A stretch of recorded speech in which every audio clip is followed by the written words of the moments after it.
Hello and welcome to the class dear students. Dear students, अपने previous lecture में हमने देखा कि ह्यूमन रेस्पिरेटरी सिस्टम क्या है और ह्यूमन रेस्पिरेटरी सिस्टम के कंपोनेंट्स क्या हैं। We know that the human respiratory system is comprised of two components, one is respiratory tract and another is respiratory organs. Now बच्चे हमने देखा कि रेस्पिरेटरी ट्रैक्ट क्या है, कि इट इज द पाथवे और passage through which the air enters to the respiratory lungs यानी respiratory organs। तो ये यानी respiratory tract एक path है through which the air passes to reach the final stage, that is the respiratory organ, that is lungs। clear है बेटा? now lungs तक जो ऑक्सीजन पहुंची है, अब इस ऑक्सीजन ने ब्लड में जाना है और ब्लड से होकर सेल्स और टिश्यूज तक पहुंचना है।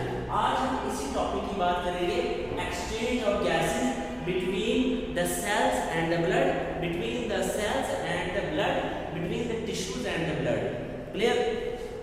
now जो ऑक्सीजन रेस्पिरेटरी सिस्टम में आ चुकी है, लंग्स में आ चुकी है, लंग्स के एल्वोलाई में आ चुकी है, वो ब्लड तक कैसे जाएगी, ब्लड से होकर सेल तक कैसे जाएगी, इस टॉपिक को आज हम डिस्कस करने जा रहे हैं, जिसे हम कहेंगे एक्सचेंज ऑफ गैसेस। क्लियर है? इस पूरे प्रोसेस एक्सचेंज ऑफ गैसेस को हम 3 स्टेप्स में पढ़ेंगे। Number 1 is mechanism of breathing,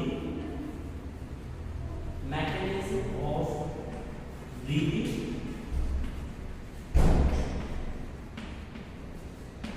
number 2 is external respiration,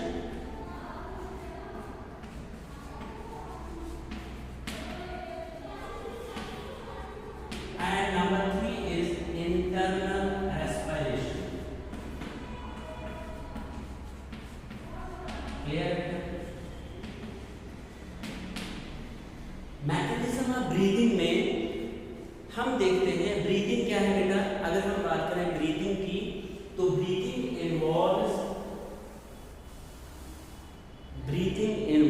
the intake of atmospheric oxygen, intake of atmospheric oxygen and release of body's carbon dioxide।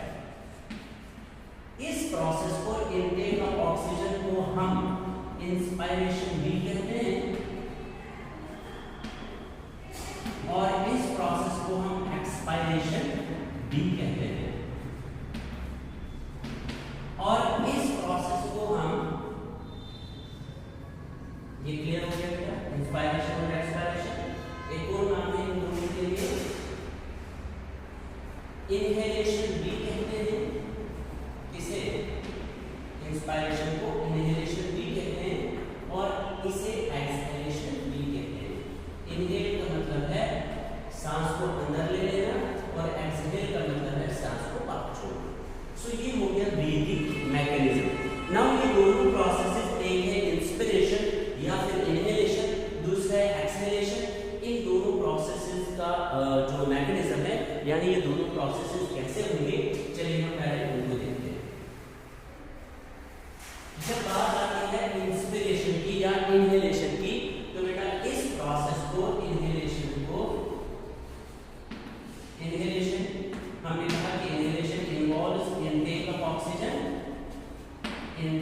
Oxygen, clear? इसका मतलब ये है कि यहाँ पर ये एक एक्टिव प्रोसेस है। क्या है? Active process. क्यों एक्टिव प्रोसेस है? बिकॉज यहाँ पर एनर्जी का यूजेज होगा, एनर्जी का इस्तेमाल होगा, और एनर्जी कौन सी फॉर्म में है? एटीपी की फॉर्म में। क्लियर? नाउ देखो कैसे होगा इनहेलेशन, यानी सांस का अंदर आना कैसे होगा। ये आपके पास रेस्पिरेटरी सिस्टम है, इसका जो बेस आप देखेंगे, ये डोम लाइक स्ट्रक्चर जो है बेटा, ये इसे हम कहते हैं डायफ्राम। क्या कहते हैं? डायफ्राम कहते हैं। क्या कहते हैं? डायफ्राम। मस्कुलर स्ट्रक्चर है, डायफ्राम है, ये मसल्स से बाइंड किया गया है, इधर पेरिफेरी पर बाइंड किया गया है। डोम शेप है। जो ही आप सांस ले लेते हो, एयर अंदर आती है, सांस ले ली, ये जो डोम शेप स्ट्रक्चर है, ऐसे ये फ्लैट हो जाता है। अब ये ऐसे नहीं रहा, ऐसे रहा। क्यों? बिकॉज इसकी साइड्स पर जो मसल्स अटैच हैं वो कॉन्ट्रैक्ट हो चुकी हैं, और ये मसल कौन सी है? फ्राइनिंग मसल्स।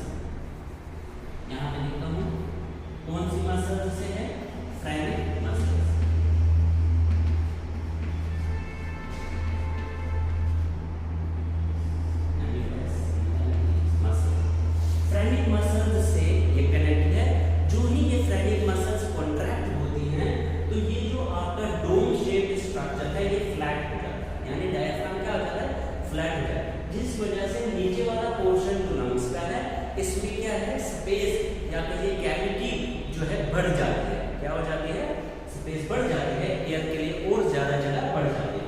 सिमिलरली जो आपके देखते हो कि आपका जो थोरैसिक कैविटी है इसमें 12 पेयर्स ऑफ रिब्स हैं।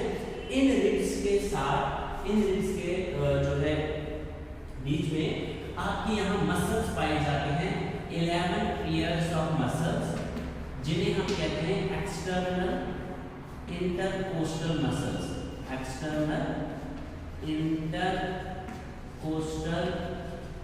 मसल्स।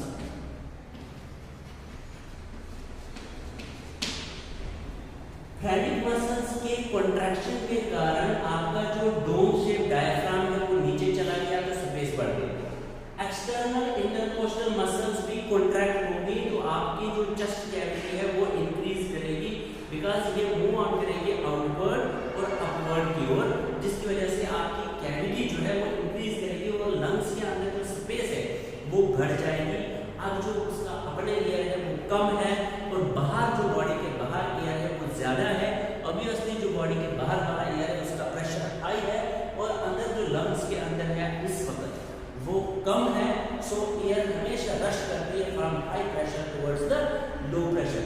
सो बाहर से एयर फटाफट रश करेगी इनसाइड द लंग्स। इस तरह से जो कैविटी है वो फिल अप हो जाएगी। क्लियर है बेटा? किसके कारण, यानी इंस्पायरेशन जो है ये होती किसके कारण है? Due to the contraction of the muscle. और कौन कौन सी muscle? Due to the contraction of the ferric muscles of the diaphragm and external intercostal muscles of the ribs. इनकी कॉन्ट्रैक्शन के कारण स्पेस इंक्रीज हो जाती है। स्पेस इंक्रीज होगी तो प्रेशर कम हो गया, प्रेशर कम हो गया तो स्पेस बढ़ गई, प्रेशर कम हो गया तो हाई प्रेशर से gases always travel from high pressure towards the low pressure. Body के बाहर प्रेशर बहुत ज्यादा है, इस वजह से एयर फटाफट जो है रश करती है इनसाइड द लंग्स। ये हो गया आपका इनहेलेशन प्रोसेस। दूसरा प्रोसेस है एक्सहेलेशन।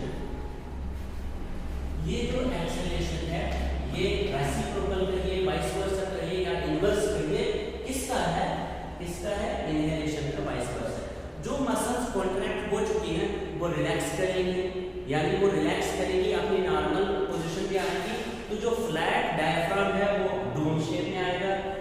एक्सटर्नल इंटरकोस्टल मसल्स भी रिलैक्स करेंगी, तो जो आउटवर्ड चेस्ट कैविटी थी वो इनवर्ड आएगी, अपवर्ड वाली नीचे आएगी, वापस आएगी। सो अपनी रिलैक्सेशन पोजीशन पर जब ये मसल्स, फेरिक मसल और एक्सटर्नल इंटरकोस्टल मसल दोबारा से वापस आती हैं, तो अंदर बॉडी में जो कैविटी थी वो पहले क्या ज्यादा थी, अब वो क्या हो रही है, कम हो रही है, कंप्रेशन हो रहा है वहां पर, कम हो रही है, जिसकी वजह से जो गैसेस हैं, कार्बन डाइऑक्साइड है, वो रश कर रही है बाहर बॉडी की ओर से, बॉडी से बाहर निकल रही है। क्लियर है बेटा? ये हो गया इनहेलेशन और एक्सहेलेशन। नाउ मेन इसका जो पॉइंट है वो है बेटा एक्सटर्नल रेस्पिरेशन और इंटरनल रेस्पिरेशन। एक्सटर्नल रेस्पिरेशन क्या है? सबसे पहले हम बात करेंगे इसकी और इसकी बात करेंगे उसके बाद। एक्सटर्नल रेस्पिरेशन और internal respiration.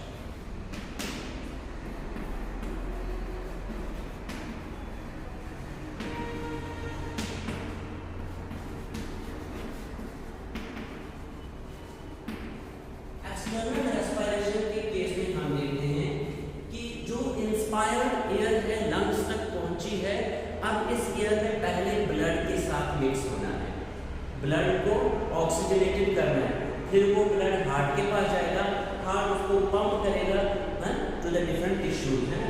So external respiration में आता है एक्सचेंज ऑफ गैसेस,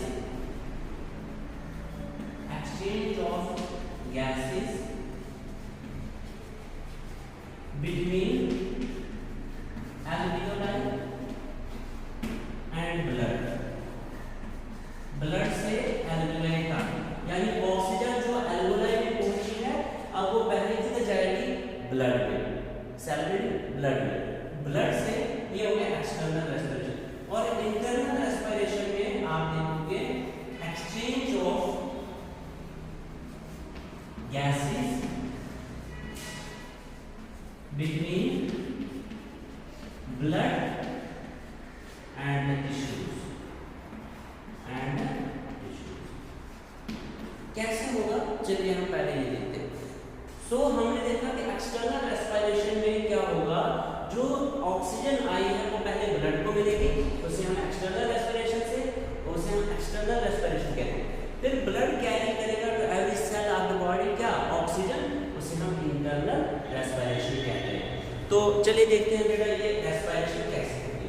मैं इन दोनों प्रोसेसेस को कंबाइन की एक सर्कुलेटरी सिस्टम से प्रेजेंट करने की कोशिश करूंगा, क्लियर, सो दैट कि आपको ये समझ आ जाए। इधर देखो बच्चे, सपोज ये हमारे पास एक सिस्टम है, सर्कुलेटरी सिस्टम।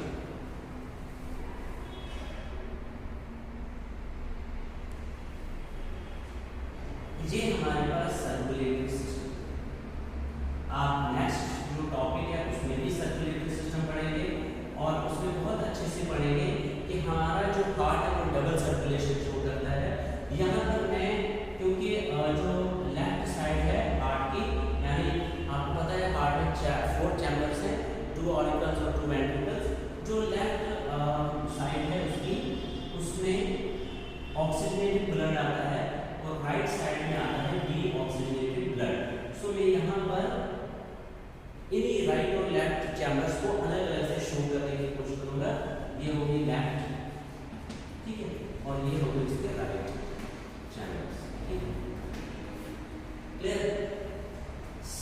ये हमारा एल्वेओलाई है, लंग्स का जो लास्ट पोर्शन है हमारे लंग्स के इंटरनल स्ट्रक्चर में, जहां पर ऑक्सीजन आई है और जहां पर ऑक्सीजन का एक्सचेंज होगा ब्लड के साथ, क्लियर। सपोज यहाँ से डीऑक्सीजनेटेड ब्लड आ रहा है, डीऑक्सीजनेटेड ब्लड आ रहा है, क्लियर। जो ये जो एयर इसके अंदर आई है, इसके अंदर एल्वेओलाई के अंदर आई है, ये एल्वेओलाई क्या है, एल्वेओलाई, ठीक है। जो भी एयर इसके अंदर आया है, इस एयर का पार्शियल प्रेशर देखना है। ये सारा एक्सचेंज जो है ना यहाँ से आगे बेटा, ये डिपेंड करेगा difference between the partial pressure of the gases. कौन सी गैसेस, पहले बात करें पार्शियल प्रेशर क्या होता है। पार्शियल प्रेशर का मतलब है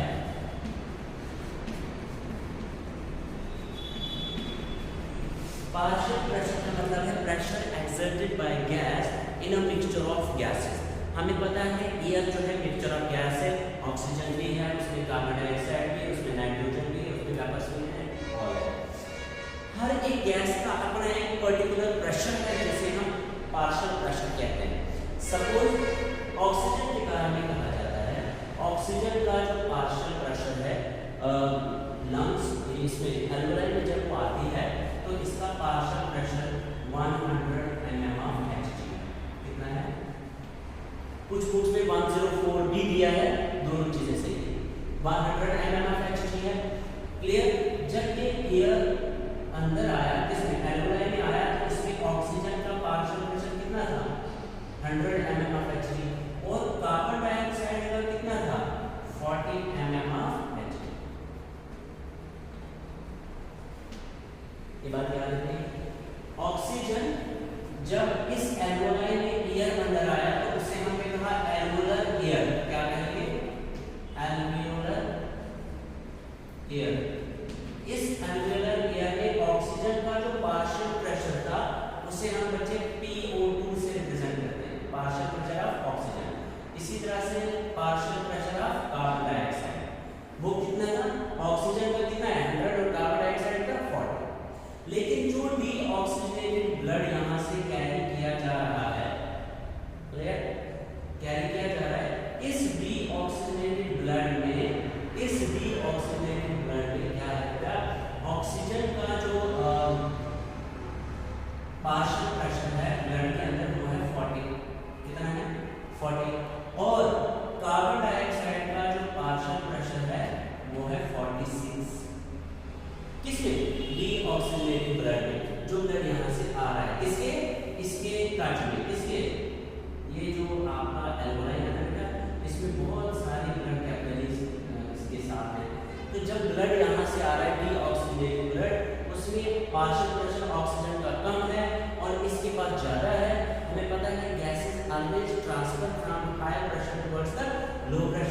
सो यहाँ पर क्या होगा कि हाई प्रेशर यानी 100 mm of Hg वाला ऑक्सीजन क्या करेगा, ट्रांसफर हो जाएगा इस ब्लड में। और सिमिलरली हाई प्रेशर यानी कार्बन डाइऑक्साइड का 46 है डीऑक्सीजनेटेड में और ऑक्सीजनेटेड में 40 है, तो हाई प्रेशर से लो प्रेशर ये भी ट्रांसफर होगा। पहले क्या होगा, ऑक्सीजन ट्रांसफर होगा 100 mm से 40 mm की ओर। इसका मतलब ये जो डीऑक्सीजनेटेड ब्लड है अब ये ऑक्सीजनेटेड हो गया, इसका पार्शियल प्रेशर अब 100 हो गया। इसी तरह से यहाँ पर कार्बन डाइऑक्साइड 46 है और यहाँ पर 40 है, तो ज्यादा कहाँ है, नीचे वाले में। सो कार्बन डाइऑक्साइड यहाँ से किधर जाएगा, एल्वेओलाई में चला जाएगा और एल्वेओलाई से फिर ड्राइव के जरिए बॉडी से बाहर चला जाएगा। अब ये जो ब्लड यहाँ से डीऑक्सीजनेटेड आ रहा था अब ये ऑक्सीजनेटेड हो गया। सो इस ऑक्सीजनेटेड ब्लड में क्या है बेटा, इसमें यही 100 mm of Hg ऑक्सीजन है और 40 क्या है, कार्बन डाइऑक्साइड। ये अब आएगा लेफ्ट साइड आता है हार्ट में। और आपको पता है हार्ट से आर्टरीज और वेन्स निकलती हैं। आर्टरीज क्या करती हैं, जो है ऑक्सीजनेटेड ब्लड को कैरी करती हैं और वेन्स जो है डीऑक्सीजनेटेड ब्लड को कैरी करती हैं बैक टू द हार्ट। यहाँ से क्या होगा, ऑक्सीजनेटेड ब्लड यहाँ आएगा, क्लियर। अब ये ऑक्सीजनेटेड ब्लड है जिसमें ये सारी चीजें कौन कौन सी हैं, 100 mm of Hg और 40 mm of Hg है। ये ऑक्सीजन है और ये कार्बन डाइऑक्साइड है। कहाँ है, किधर है, हार्ट से ऑक्सीजनेटेड हो गया, पंप किया उसने आर्टरीज के माध्यम से, जाओ भाई डिफरेंट जो टिश्यूज है वहां तक पहुंच जाओ। क्या होगा, ये आएगा यहाँ और यहाँ पर एक टिश्यू को देखेगा, टिश्यू को देखा और टिश्यू जो है वो काम कर रहा है यानी वर्किंग है, रेस्पायर कर रहा है, वो अपने एनर्जी को यूज कर रहा है। तो देखा कि उसके पास ऑक्सीजन कितना है भाई, उसके पास ऑक्सीजन का जो पार्शियल प्रेशर है वो सिर्फ 20 mm of Hg रह गया है। क्यों, बिकॉज वो काम कर रहा है। इसी तरह से पार्शियल प्रेशर कार्बन डाइऑक्साइड का देखा तो बहुत ज्यादा है। क्यों, बिकॉज वो वर्किंग था, कार्बन डाइऑक्साइड को ऑक्सीजन को यूज कर रहा था, कार्बन डाइऑक्साइड प्रोड्यूस हो रही थी। लेकिन जो ब्लड ऑक्सीजनेटेड यहाँ से आया उसके पास तो ऑक्सीजन जो है, ऑक्सीजन का पार्शियल प्रेशर कितना है, 100 आया ना, इधर से आया ना। तो कार्बन डाइऑक्साइड का कितना है, कार्बन डाइऑक्साइड का यहाँ पर कितना है, 40, कार्बन डाइऑक्साइड का कितना है, 40। अब क्या होगा बच्चे, इसके पास ऑक्सीजन की जरूरत है, सो ऑक्सीजन इस ब्लड से इधर इस टिश्यू में चली जाएगी, यानी from high pressure to low pressure, और बदले में ये इस ब्लड को क्या देगा, कार्बन डाइऑक्साइड देगा, बिकॉज़ इसके पास ज्यादा है और इसके पास कम है। इस तरह से ये फिर से डीऑक्सीजनेटेड ब्लड बन जाएगा और वेन्स इसे कैरी करेगी to the right side of the heart, और ये जो है सर्कुलेटरी सिस्टम इस तरह से फिर से चलेगा। फिर ये ब्लड यहाँ पर आएगा, एल्वेओलाई के टच में आएगा, डीऑक्सीजनेटेड ब्लड लेकर आएगा, वहां पर एल्वेओलाई फिर से ऑक्सीजन और कार्बन डाइऑक्साइड, ऑक्सीजन का पार्शियल प्रेशर हाई होगा और इसका लो होगा, फिर से ये सिस्टम इस तरह से चलेगा। तो हमने देखा जब यहाँ पर एक्सचेंज हुआ बिटवीन द गैसेस, यहाँ पर एक्सचेंज ऑफ गैसेस हुआ एल्वेओलाई और ब्लड के बीच में गैसेस का, तो इसे आपने कहा था एक्सटर्नल रेस्पिरेशन, और जब फाइनली यहाँ पर रेस्पिरेशन हुआ तो इसे आपने कहा इंटरनल रेस्पिरेशन। क्लियर बेटा।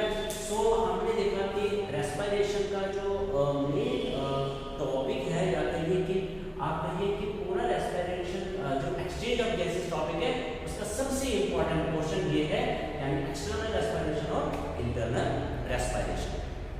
होप सो कि आपको ये टॉपिक समझ आ गया होगा। इनकेस कहीं पर भी कोई भी डाउट हो, आप जो लिंक दिया गया है उसमें कमेंट कर सकते हैं। Thank you and